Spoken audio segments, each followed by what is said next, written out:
Dan syukur banyak-banyak Allah Ta'ala jadikan kita Islam, yang mak ayah kita Islam, maka Islamlah kita.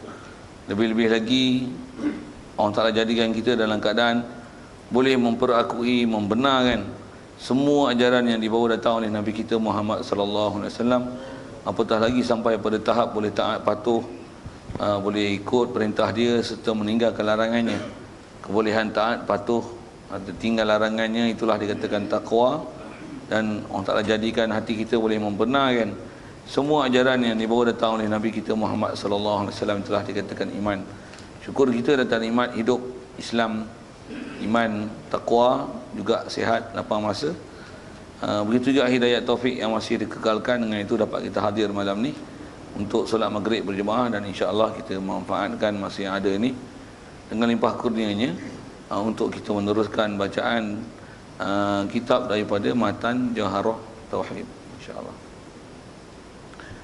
Kata musannif, wala tahud fi ruhi idma warada nasun minash syari'i lakin wujida. Asal terjemah, dan janganlah kamu masuk pada membicarakan hakikat ruh, kerana tiada datang nas daripada syari', tetapi limalikin hiya suratun kal jasadi, bagi ahli mazhab Imam Malik, ruh itu ialah jisim yang mempunyai rupa seperti tubuh. Fahas bukan nasu bihadza sanadi, maka memadalah bagimu nas itu dengan sandarannya.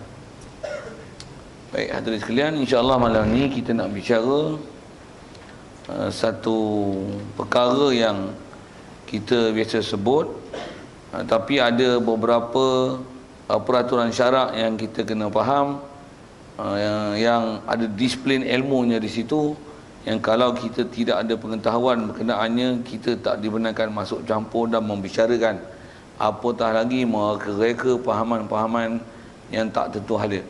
Jadi khusus kita nak bicara ni adalah permasalahan tentang roh, insya-Allah.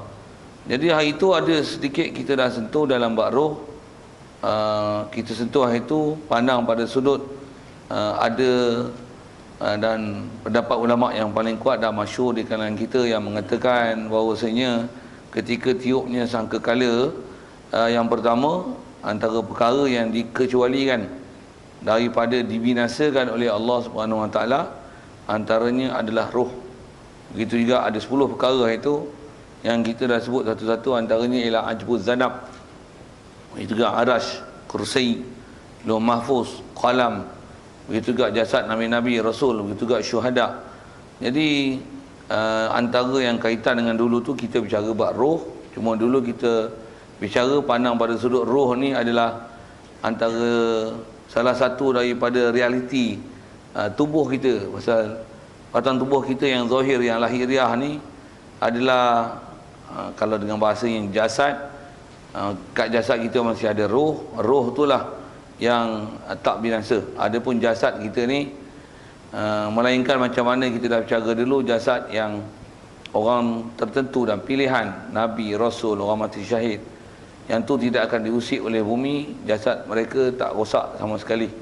Adapun muka sekupang macam kita ni, termasuklah baca kitab ni, habis kumun dia ulat. Habis kumun dia ulat kan. Habis. Macam tu jangan gaduh nak jaga jasad bagi lawa, bagi cantik, tapi batin kosong. Silap kalau buat gitu. Kerana di akhirat esok kita dinilai, dihitung. Kita punya value bukan kita punya jasad, tapi value kita adalah roh. Roh kita. Roh kita. Jadi di atas apa masalah itulah maka dia nak bicara bab roh. Cuma bila bicara bab roh, jaga sikit, ada disiplin yang kena jaga. Dan insya-Allah kita kok ada permasalahan apa, kita boleh share itu mana-mana yang pahaman-pahaman tentang roh yang salah. Dan kalangan orang Melayu ni memang banyak, bukan saja bab orang Melayu kalau ikut, umumnya manusia ni kalau tak mengaji bab akidah dan berdasarkan disiplin ilmu yang ada dalam syarak, yang ada benda yang kita tak benarkan bicara, apatah lagi menisbahkan sesuatu dalam bab roh yang kita tak belajar disiplin itu, mereka akan cakap apa saja mereka nak cakap satu hal. Bahkan ada yang sampai tahapnya Arti yang saya guna bahasa ni merepet, apa seumpama itu, merapu perkara yang berkaitan dengan bab roh. Baik. Kalau sikit ayat Quran dulu yang kita biasanya diperdengarkan berkenaan dengan roh, dan dia adalah menjadi prinsip dan konsep disiplin ilmu dalam masalah roh ini ialah ayat Quran surah Isra. Artinya yas'alunaka 'anir ruh qulir ruhu min amri rabbi wa ma utitum minal ilmi illa qalila. Sadaqallahul azim. Terjemah sekali lalu, qulir ruh yas'alunaka 'anir ruh. Mereka akan bertanya pada kamu. Kamu tu tujuh cakapnya dalam ayat Quran tu menceritakan kepada Rasulullah. Maksudnya Allah Taala menceritakan akan datang satu kumpulan manusia yang mereka datang untuk bertanya kepada Rasulullah tentang roh. Displaynya kalau berdasar sekali lalu terjemahan ayat Quran tu, orang Taala sebut qul, berikan perkataan ni, ataupun you must say this word to answer the question about roh. Macam tu kot, campur-campur Melayu Arab tu kan. Melayu Arab, orang putih Arab. Katakan perkataan ni, apa dia? Ar-ruh min amri rabbi. Roh adalah sebahagian daripada urusan Tuhanku. Wa ma utitu minal ilmi illa qalila. Tidak kamu semua diberikan pengetahuan tentang roh melainkan sedikit. Sekali lalu ayat Quran tu macam tu je peraturan dia dan disiplin dia. Cuma kalau ikut yang tak dibenarkan untuk kita bicara tu, yas'alunaka 'anir ruh, yang dimasukkan roh yang ditanya oleh kalau setengah riwayat kata sahabat yang datang tanya, ada setengah kata orang Yahudi yang tanya, datang untuk menguji adakah benar dia ni adalah Nabi atau Rasul. Dan asalnya nak sebut ialah, jadi tanya tentang roh dalam ayat Quran tu, tanya apa? Atau masyhur sebut ulama tafsir, pertanyaan tentang roh yang disebut dalam Quran itu ialah bertanyakan tentang hakikat roh. Yas'alunaka 'anir ruh, yas'alunaka anir ruh, an hakikatir ruh. Atas kita bicara ni, ulama tafsir menghuraikan tanya tentang roh tu, tanya tentang hakikat roh. Yas'alunaka an suratir ruh, tentang rupa, macam mana rupa roh. Juga tanya tentang madatir ruh, roh ni buat daripada apa. Kalau ikut atas kebanyakan sebut ulama ahli sunnah wal jamaah, tiga perkara ni lah yang jadi larangan atas kita untuk kita bicara berkenaan roh tersebut. Jadi sekali lalu ayat Quran tu, balik pada kitab kita, dia kata janganlah kamu masuk pada membicarakan hakikat roh. Kalau asal dalam mata Arab tu dia kata wala tahud fir ruhi. Janganlah kamu, boleh terjemah tu masuk, janganlah kamu berbicara berkenaan roh. Berkenaan apa? Roh yang tak dibicara, tak dibenarkan bicara ni, berkenaan hakikatnya. Baik. Bila sebut hakikat roh, apa maksudnya? Membicarakan tentang hakikat roh maksudnya membicarakan realiti roh ni. Roh ni apa? Yang tu yang tak dibenarkan kita bicara. Dan kalau bicara pun, cuba jawab tengok, roh ni apa? Siapa boleh jawab? Ada? Saja cari kuat duit RM1 tak bagi. Ada? Roh ni apa? Nyawa. Takat tu boleh jawab kan? Saya tanya hakikat roh. Roh ni benda apa? Jawab. Siapa boleh jawab? Mah, perak, gangsa, jin, melekat, kan? Tahu apa? Angin, oksigen, hidrogen, atom, nukleus, proton, neutron, ke proton saga. Gua pergi lawak-lawak bodoh tu kan. Apa? Siapa boleh bicara buat tu? Jadi kita tak dibenarkan bicara pasal kita tak diberikan maklumat tentang roh ni apa. Jadi Tok Satu sembang, diam sudah.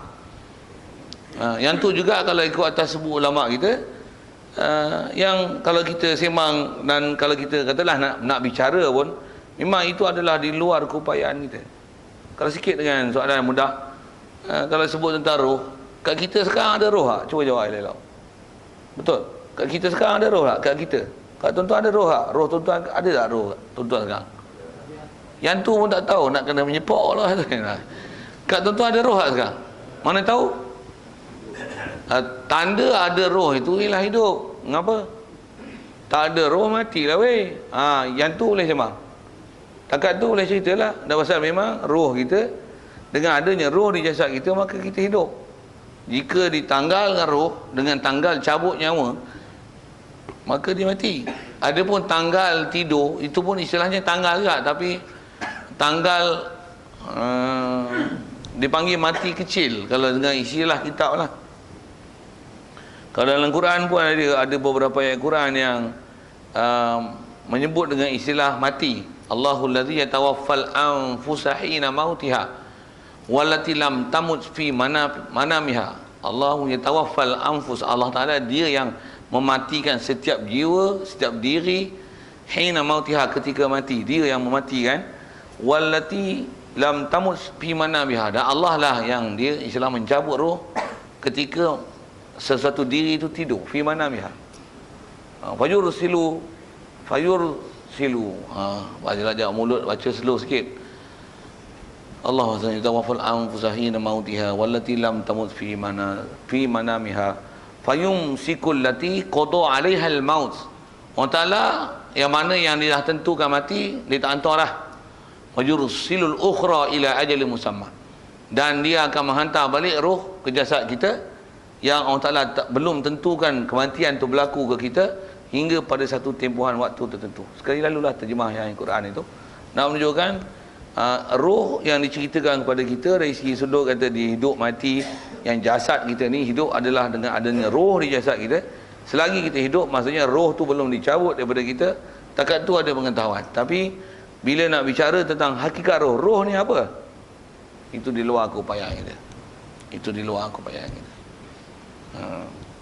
Dan nak kata luar keupayaan tu, nak sebut hakikat roh tu, maksudnya nak sebut bahan dia. Apa dia? Memang tak boleh sebut lah.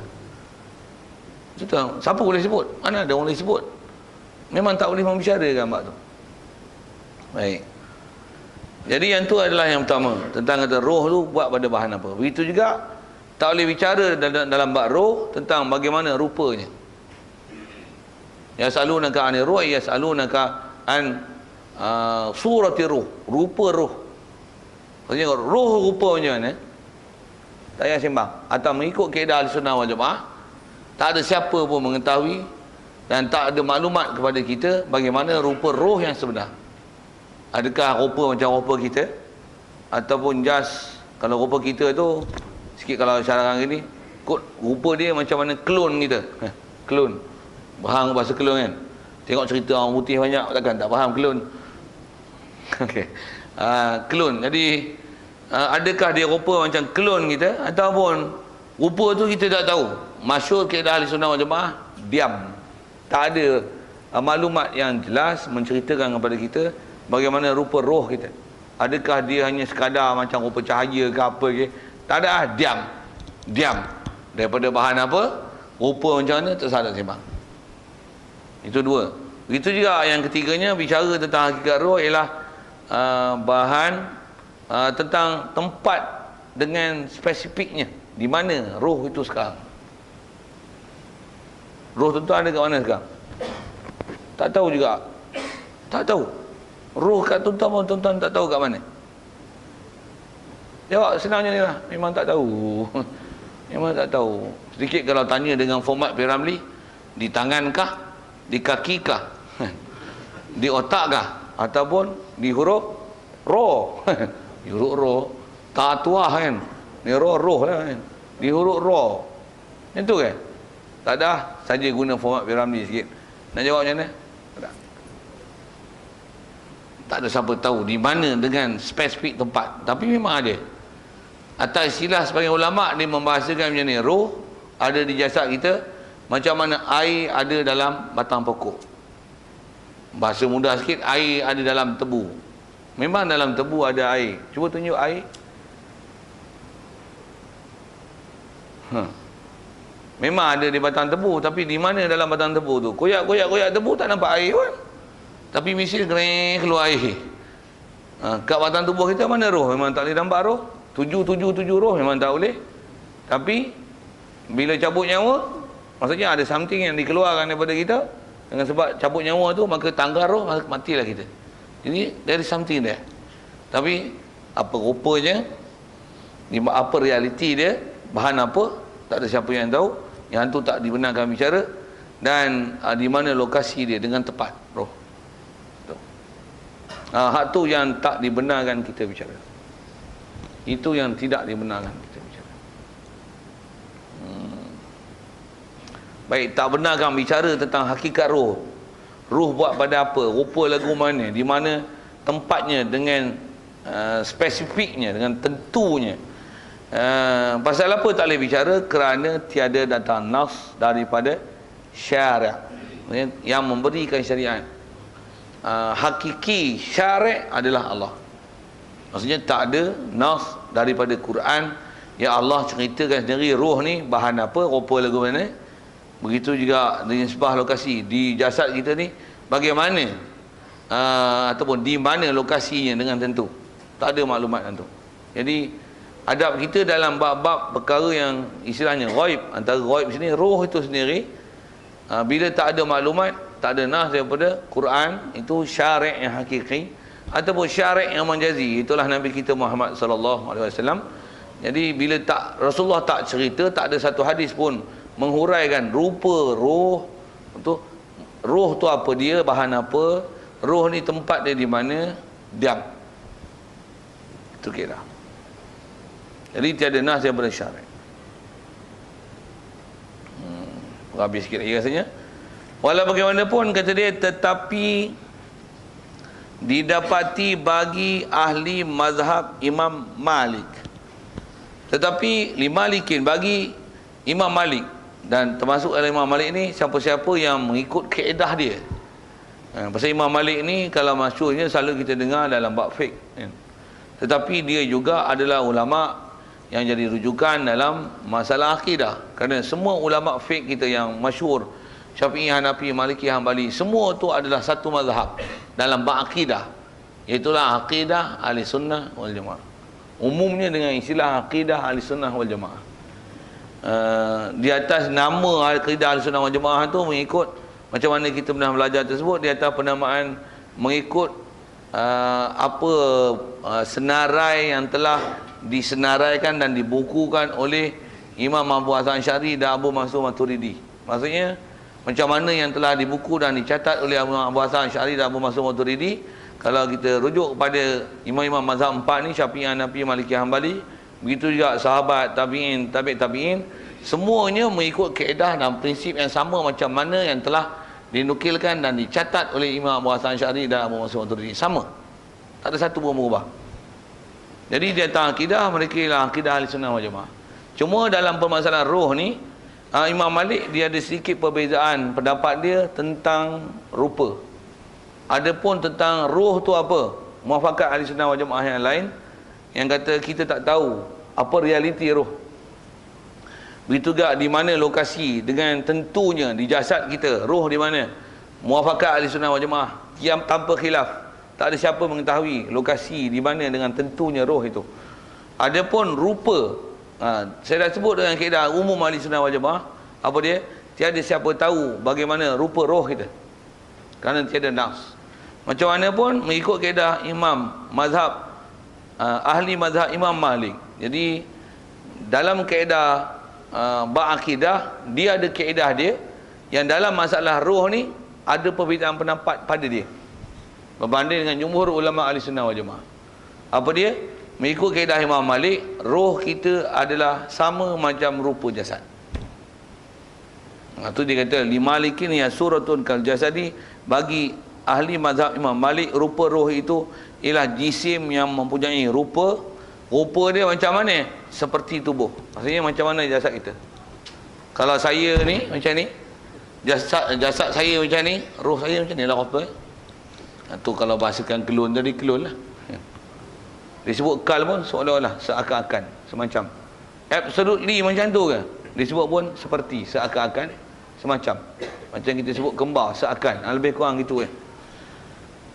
Kalau kita lihat sikit hujah apa yang disebut oleh ulama dan mengikut kaedah ahli mazhab Imam Malik, yang dia ada perbezaan sedikit daripada yang lain daripada mazhab ulama-ulama mengikut kaedah ahli sunnah wal jamaah, dia ambil hujah mana yang kata ruh ni rupa jasad.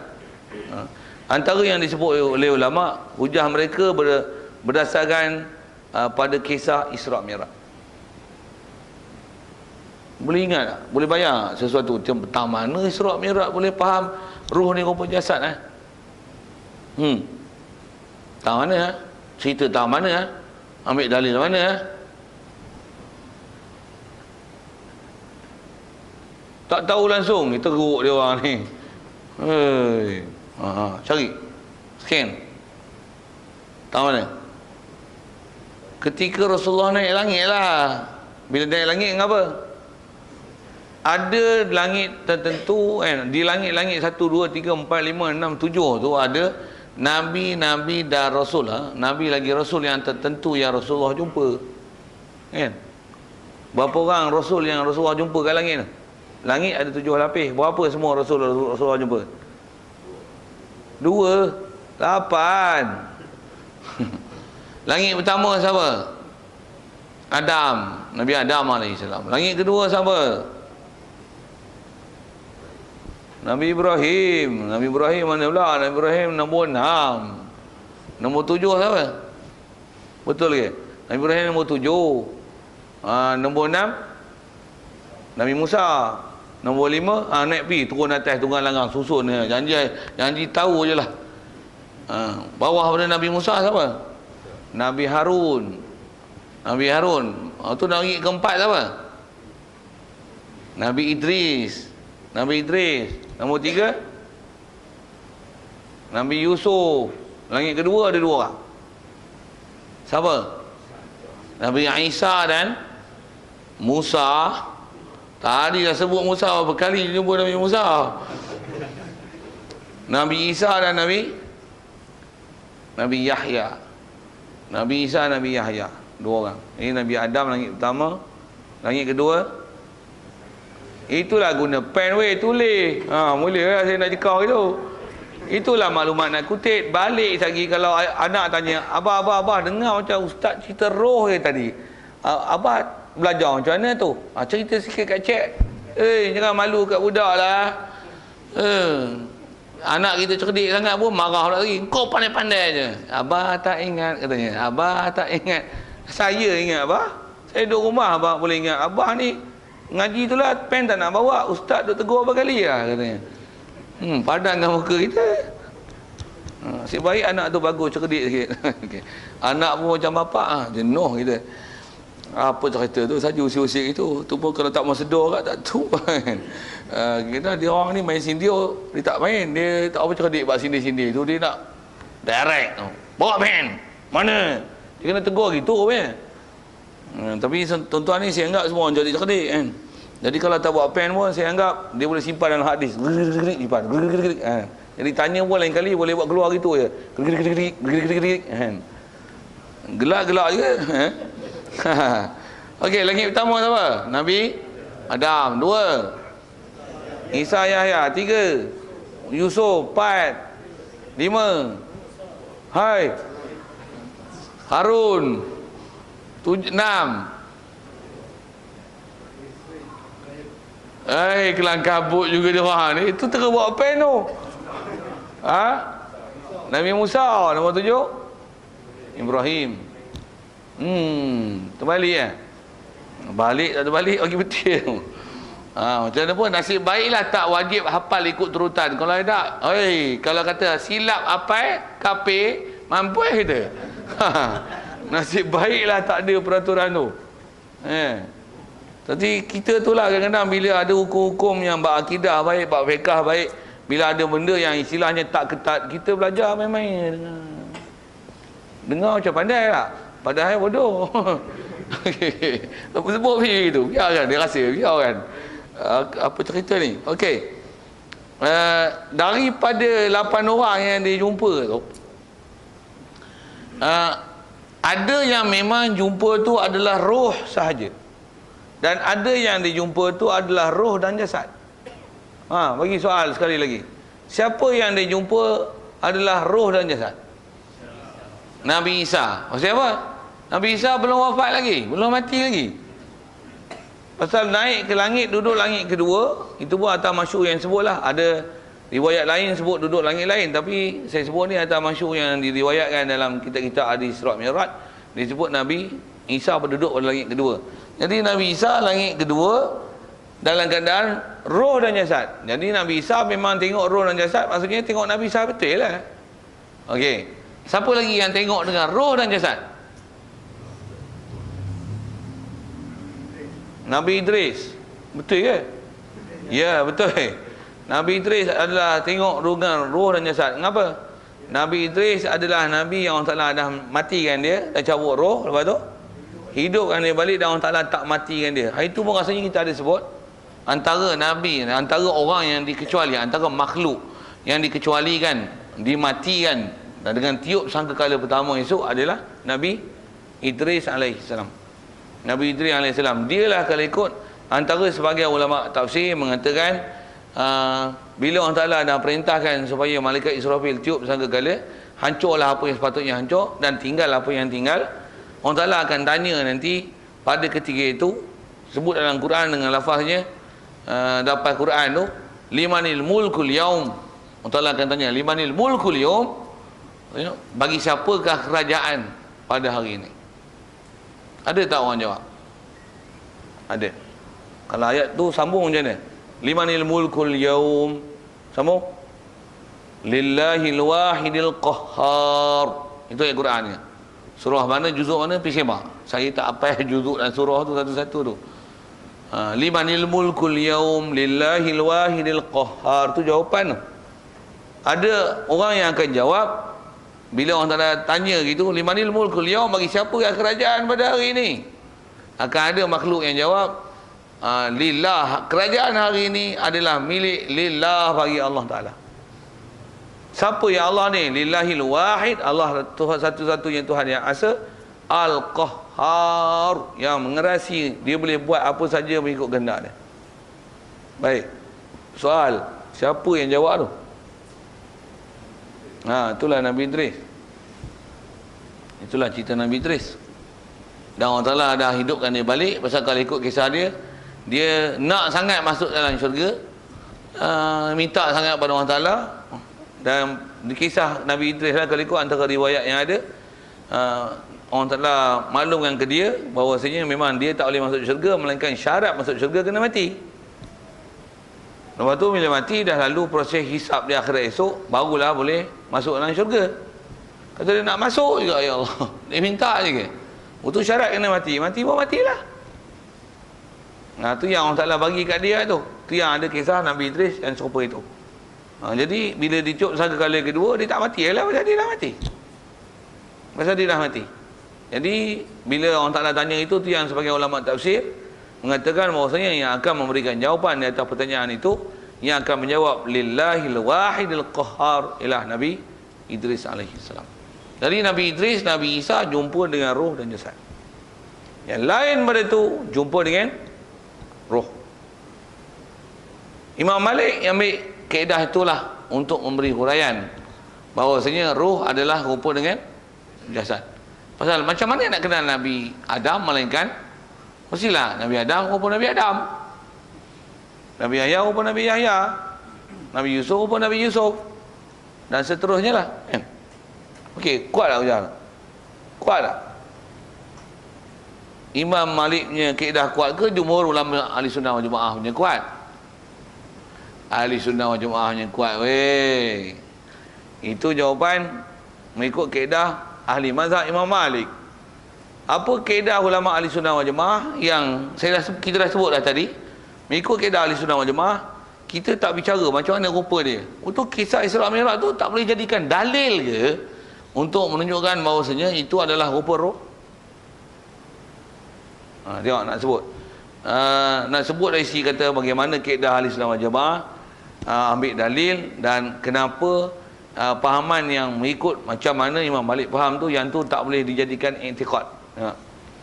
Jadi yang memahamkan roh rupa jasad, rupa jasad lahiriah kita, itu adalah mengikut apa yang dipaham oleh Imam Malik saja. Dari segi ayat nas perkataan dalam Quran sendiri tak ada. Hadis Nabi pun tak ada. Jadi maksudnya dia hanya faham itu berdasarkan pemahaman.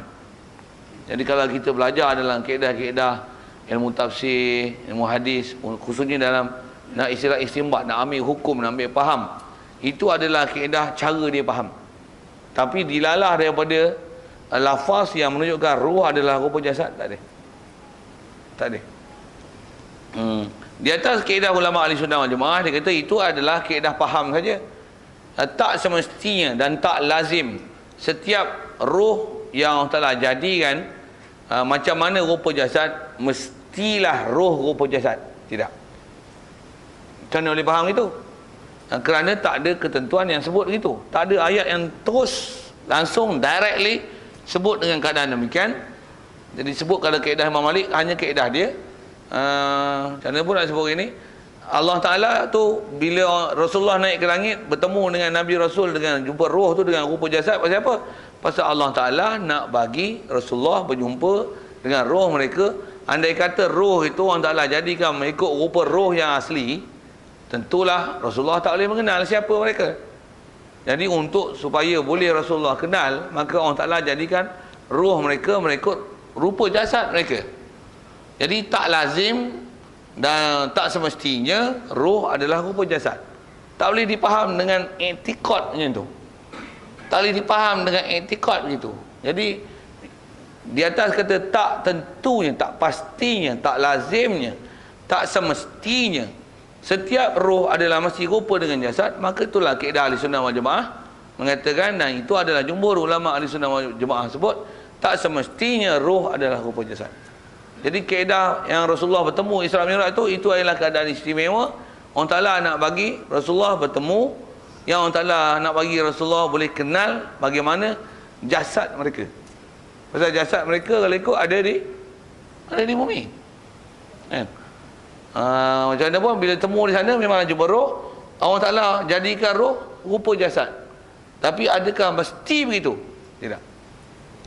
Itu kaedah ahli sunnah wal jamaah. Saya saja nak sebutkan dalil dan kaedah mereka ambil hukum tu. Ni yang kata kita kena mengaji satu, dan kita kena tengok elok-elok siapa yang nama ahli sunnah wal jamaah, siapa yang ikut jumpa kuat, pendapat kuat tak kuat. Kita kalau hanya dengar hujah sebelah pihak, kita akan rasa hatulah kuat, yang di sebalik tu tak kuat. Dan kita pula tak faham disiplin ilmunya, macam mana nak faham kuat tak kuat. Kalau tuan-tuan sendirilah dengar sekali lalu saya sebut dengan kaedah berhujah gitu, tuan-tuan rasa kuat ahli sunnah wal jamaah ke kuat Imam Malik? Kuat Imam Malik kan? Tuan-tuan tak berhati lah kalau dia. Maksudnya tuan-tuan tak faham saya nak sebut apa, kaedah dilalah, lazim tak lazim, mesti tak mesti. Tuan-tuan tak faham saya cakap apa tu. Satu, tuan-tuan kata Imam Malik punya pendapat kuat. Kalau tuan-tuan faham cakap saya tu, tuan-tuan akan kata yang kuat adalah ahli sunnah wal jamaah, bukan kaedah Imam Malik. Jadi tuan-tuan tak ada ilmu nak menilai mana yang nama kuat tak kuat. Tuan-tuan tak boleh menilai mana kuat. Satu orang awam kalau diceritakan pendapat lepas tu longgok ke dia, awak pilih mana satu awak nak. Awak rasa kuat mana awak ambil. Pening orang awam. Satu, itu bukan disiplin ilmu yang diajar oleh ulama kita. Jadi yang kita ni sekadar dia nak sebut pendedahan, itu saja. Dan pun saya asal nak sebut tu adalah bagaimana kaedah nak ambil faham. Yang dia dah sebut sini ada Imam Malik, saya ceritakan jugalah antara kaedah Imam Malik bagaimana dia ambil faham yang kata roh itu adalah rupa jasad. Macam mana pun jumhur ulama Ahlussunnah wal Jamaah, dan kalau ikut itu adalah pendapat yang paling kuat, mengatakan bahawasanya bagaimana rupa roh, kata wallahu alam, tak ada siapa yang mengetahui rupa roh kita yang sebenar. Macam mana pun kalau atas riwayat nak sebut gini, mengikut kaedah mazhab Imam Malik, ahli mazhab Imam Malik mengatakan roh kita rupa jasad kita. Sudah. Jumhur kata wallahu alam, kerana tak semestinya roh adalah rupa jasad, walaupun dalam peristiwa Isra' Mi'raj. Itu adalah satu keadaan istimewa Allah Ta'ala bagi jadi begitu. Bukan untuk semua hal dan mesti hal gitu. Jadi di atas ada kaedah Imam Malik cerita tentang tu, tentang rupa macam mana, maka memadalah bagi kamu nas itu dengan ini sandaran. Jadi kalau nak cerita masalah roh pun takat itu saja. That's all. Yang lain nak cerita tentang hakikat roh, macam mana lokasi dia di mana, rupa dia sebenarnya macam mana. Selain daripada itu tak dibenarkan. Begitu juga roh ni bahan apa, madah apa, itu tak dibenarkan kita bicara sama sekali. Yang tu yang larangan dalam Quran itu. Okey. Soalan tu tentu tentang tak dibenarkan membicara hakikat roh, dan hakikat itu saya sebut atas 3 perkara tadi. Ada soal?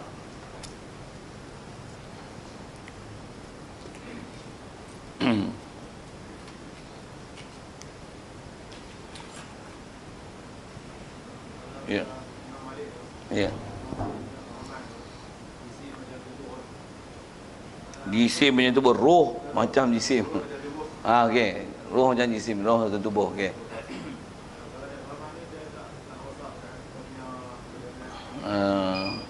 Dari segi rosak, tak rosak. Pasal ada juga sandaran tu kan. Tapi dia tak kuat. Itu yang jumhur ulama di Sunnah wal Jamaah macam mana? Kata wallahu alam. Itu lebih selamat. Satu walaupun ada, atas sebut riwayat je. Macam kita pernah sebut rasanya contoh yang kata ada riwayat dan mengikut jumhur ahli Sunnah wal Jamaah macam mana. Misalnya bilangan Nabi dan Rasul. Nabi berapa ramai? Kalau kita belajar selalu kalau dengan angka, berapa ramai Nabi orang telah hantar atas muka bumi? 124,000. 124,000 tu adalah satu riwayat je tau. Ada riwayat 123,000. Ada riwayat 125,000. Kalau tuan-tuan kata 124,000, tengok 123,000. Salah tak? Itu riwayat tu. Itu riwayat mana betul? Dan apa kaedah ahli Sunnah wal Jamaah tentang berpegang dengan angka Nabi ni? Nabi baik, itu juga para Rasul. Sama prinsip. Kaedah ahli Sunnah wal Jamaah macam mana? 124,000 hanya satu riwayat tau. Kalau ikut dia, bukan akidah wajib pegang tu. Tak wajib pegang angka. Belajar para Rasul itu macam mana? Berapa ramai Nabi sebenarnya Allah Ta'ala hantar? 124,000? Tidak. Itu adalah riwayat yang boleh disebut saja. Tapi tak i'tikad. Kaedah ahli Sunnah wal Jamaah berapa? Boleh tolong jawab? Dah belajar tu? Cuba tengok balik. Nota-nota lepas ada tak? Ya tengok. Tak datang habis. Tak dapat ilmu. Datang tapi tak buat buku, tak tulis, tak ada ilmu. Nampak saya cakap? Inilah lecehnya kita. Kadang-kadang pernah belajar, dah tak ada catatan, habis lebuh. Ni tak percaya tau ni. Ni dah belajar ni. Duduk dalam surau ni angguk-angguk. Turun je tadi pakai lipat habis. Iya tuan-tuan, dengar saya cakap kan. Saya ngaji dulu tok guru selalu bala ni tu. Turun berdasah ni habis lalu kata dia. Kok tuan-tuan ni wali saya ada orang kan. Tapi tengok rupa tak ada rupa wali Saya tanya tak boleh jawab. Okey, saja sebut itu. Tu saya perali tu. Kalau tuan-tuan tak rasa juga saya tahu relax lagi boleh buat saja. Macam mana pun sampai masuk neraka kalau tak tulis-tulis tu. Masuk neraka tu dah lah. Tapi saya kata gini, tuan-tuan punya pengetahuan tentang akidah ni ceroy. Guna bahasa Syarilong sikit. Syarilong. Tuan-tuan yang akidah cerai. Dengar masa ngaji, angguk-angguk. Lepas tu, dah tak kerti apa dah. Itu yang kita orang Melayu jadi cerai. Cerai. Sikit lagi pula. Bangsa Melayu. Tu yang Melayu. Dia tak ada sensitivity. Relax. Itu Melayu. Itu yang, inilah kita. Macam ni Nanti yang nak cari tok guru payah, nak cari ustaz payah. Nak cari orang-orang yang begitu pakar dalam sesuatu bab tu payah. Nak cari orang yang bangsa kita, yang orang Islam kita susah kan. Nak cari saintis Melayu susah. Susahlah. Pomen susah. Postman boleh. Buat pergi gitu. Tambah nak cari bab-bab ada kepakaran bab-bab tertentu, susah orang nak cari. Ada tapi susah. Pasal rata-rata kita punya prinsip macam ni lah. Sesuai dengan nama dia kot, Melayu. Sikit cadangan kalau tuan-tuan duduk Dewan Bahasa Pusaka, tukar, jangan Melayu tau, cergas. Kita bahasa mencergas saja cadangan. Tuan-tuan nak bagi, tuan-tuan yang pasal macam mana pun sikit kali sebut ni. Kalau bab akidah tak sabit masalah layu tak layu tu pasal dengan nama, tak ada. Tuan-tuan punya pasal lah tu. Tuan-tuan tak bersungguh, tak dapat. Tak ada masalah layu tak layu. Bukan masalah nama. Masalah tuan-tuannya kesungguhan itu. Iman tuan-tuan macam mana? Tuan-tuan punya kesungguhan nak dapat ilmu macam mana? Tuan-tuan tak bersungguh? Tak dapat. Itu je ayat dia. Tak bersungguh? Tak dapat. Tanya sikit lagi. Bersungguh tak bersungguh? Tak bersungguh. Alah. Saya tolong jawabkan.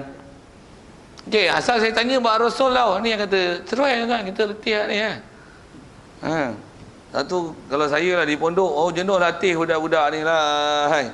Nak bagi cerdik, suruh ngapai, suruh ingat, suruh apa. Tuan-tuan bayang, ulama'-ulama' dulu tuan-tuan kalau belajar ni, dia bukan tahap macam kita ni. Kalau saya ni, kalau dengar arwah Tok Guru lah Pak Tir, babak ni sekali dia baca, tambah pula yang jenis ulama' pakar-pakar. Kalau kita tengok orang Arab, dia ngajar kitab, dia bukan ngajar macam kita ni. Kalau macam saya ngajar pun kalau ikut, masih istilahnya low standard lagi. Dia akan sebut yasaluna ka aniruh. Qala Allah Taala hakaza bil Quran. Wa sabab nuzul ayat. Ayat dalam ayat ni surah ni.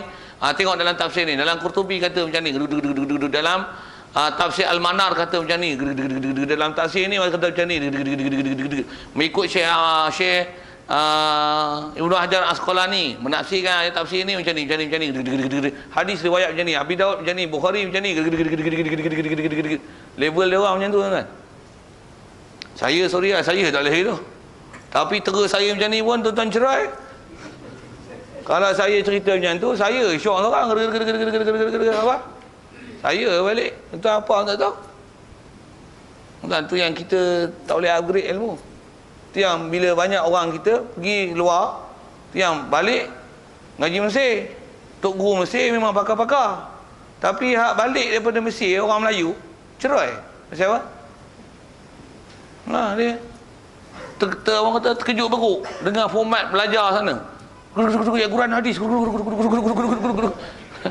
Mai kat Malaysia ni baca ayat Quran sikit, nyanyi, gelak. Lepas tu gelak ha ha ha. Lepas tu balik ha habis. Kat sana kena hafal satu hadis riwayat, ambil mana, kitab mana, rujukan mana. Ni hadis ni syair ni. Jadi terkejut beruk lah dia balik. Apa betul tak? Balik Mesir. Tu yang merapet tu. Sikit saya nak tunjuk level ilmu. Balik ke Rasul kita. Macam mana kaedah Ahli Sunnah wal Jamaah tentang angka Rasul? Berapa ramai Rasul orang Ta'ala hantar? Mengikut kaedah Ahli Sunnah wal Jamaah bukan 124,000 tau. Wajib beriman macam ni. Orang Ta'ala hantar Nabi ramai. Sudah. Berapa? Tak ada angka yang spesifik yang wajib diiktikad. Sudah. Tapi ada riwayat sebut 124,000. Sudah. That's soal. Macam mana rupa roh? Tak ada siapa yang tahu rupa hakikat roh. Sudah. Tapi mengikut Imam Malik, rupa roh adalah macam jasad. Dah, habis. Dekat tu Macam tu lah dari segi bandingan dia, analogi dia dari segi wajib iktikad. Yang kata tak wajib iktikad kan ada spesifikasi rupa. Macam mana tak wajib iktikad kan ketentuan angka 124,000. Cukup dengan beriman orang Ta'ala hantar Nabi ramai, orang Ta'ala hantar Rasul pun ramai. Berapa Rasul yang ramai tu? Wallahu alam. Tapi ada riwayat sebut 313 itu buat Rasul. Yang memang ada tentu yang dalam Quran 25. Tu pakai. Angka tu dipakai. Pasal dah dikira siap dalam Quran. Memang banyak ni. 25 tu Nabi lagi Rasul. Adapun Nabi yang ada khilaf, tapi nama disebut ada 3 orang lagi. Luqman, Dzulqarnain, Uzair, 3 tu. Di segi nama disebut Luqman, Uzair, Dzulqarnain. Yas'alunaka 'an Dzulqarnain. Ada sebut wa idz qala Luqman li ibnihi Luqman. Wa qalatil yahudu Uzairun ibnullah. Okey, ada 3 tu. Yang tu memang nama disebut. Dan khilaf ulama mengatakan adakah mereka ni nabi ataupun mereka ni adalah rajulun salih.